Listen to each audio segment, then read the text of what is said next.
आज के हमारे टॉपिक है margin requirement, rationing of credit and moral suasion. तो हम देखेंगे कि इनका मीनिंग क्या है। सो मार्जिन रिक्वायरमेंट क्या होता है? सपोज़ जब भी हमें लोन की ज़रूरत होती है तो हम बैंक के पास जाते हैं। तो बैंक बोलते हैं कि ठीक है भाई, मैं तुम्हें लोन तो दे दूंगा, लेकिन उस लोन के बदले तुम्हें कोई भी एसेट अपना मेरे पास गिरवी रखना होगा। तो जब हम अपना कोई भी एसेट बैंक के पास गिरवी रखते हैं तो बैंक उस एसेट के बदले हमें लोन देता है। लेकिन होता क्या है, सपोज़ करो हमारे एसेट की वैल्यू, सपोज़ हम अपना हाउस गिरवी रख रहे हैं और हमारे जो हाउस की मार्केट वैल्यू है वो 50 लाख है।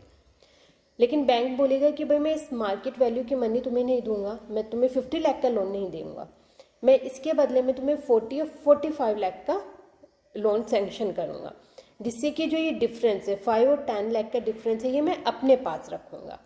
सो जो ये डिफरेंस होता है, जो ये मार्जिन होता है, इसको हम बोलते हैं मार्जिन रिक्वायरमेंट।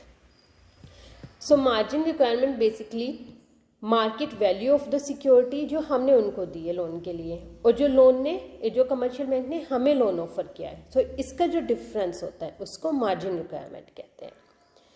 जैसे किसी भी इंसान को, किसी भी पर्सन को लोन लेना है तो वो अपने शेयर्स या सिक्योरिटीज़ किसी भी बैंक के पास रखता है, तो बैंक उसको 100% लोन नहीं देगा, वो कुछ अमाउंट अपने पास मार्जिन के लिए रखेगा।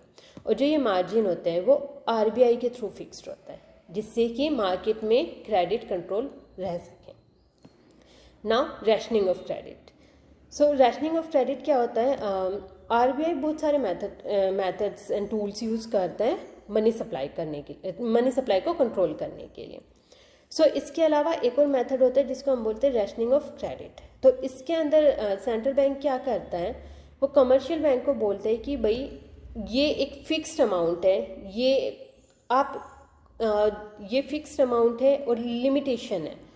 आप कुछ सेक्टर्स में जो कुछ डिसाइडेड है, सर्टेन सेक्टर्स है, उसमें आप इतना ही लोन दे सकते हो, इससे ज़्यादा आप लोन उनको नहीं दे सकते हो।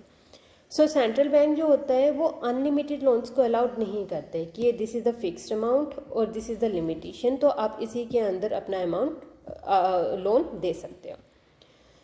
और इसकी जो मैक्सिमम लिमिट होती है वो आरबीआई के थ्रू डिसाइडेड होती है।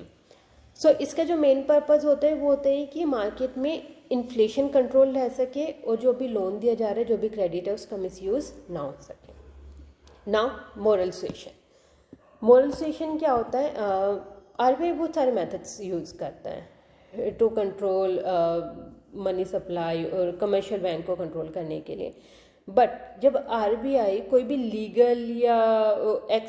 लीगल एक्शन यूज़ ना करके कमर्शियल बैंक से रिक्वेस्ट करता है या उनको एडवाइस या सजेस्ट करता है कि भाई मेरे हिसाब से तुम ऐसा ऐसा कर लो, इतना लोन अप्रूव कर दो, इतनी लिमिट तक कर दो, इतने सेक्टर इन सर्टेन सेक्टर्स में लोन अप्रूव करो, तो वो रिक्वेस्ट करते हैं या उनको सजेस्ट और एडवाइस करते हैं, तो इसको बोलते हैं मोरल सुएशन। तो इसका मेन पर्पज़ होता है कि अननेसेसरी लैंडिंग ना हो सके, अननेसेसरी लोन ना दिया जा सके, इन्फ्लेशन को कंट्रोल किया जा सके, और जो कुछ प्रायोरिटी सेक्टर्स हैं उनमें लोन पास किया जा सके, जैसे एजुकेशन सेक्टर में, हेल्थ सेक्टर में, और इसके अलावा फाइनेंशियल डिसिप्लिन को बनाए रखा जा सके। दैट्स मीन अननेसेसरी लोन ना दे के कुछ सेक्टर्स में लोन दे सके, जिससे कि उन सेक्टर्स में अच्छे से जो भी काम करना है वो किया जा सके, और एक तरीके से फाइनेंशियल डिसिप्लिन बना रहे और लोन का मिसयूज़ ना हो।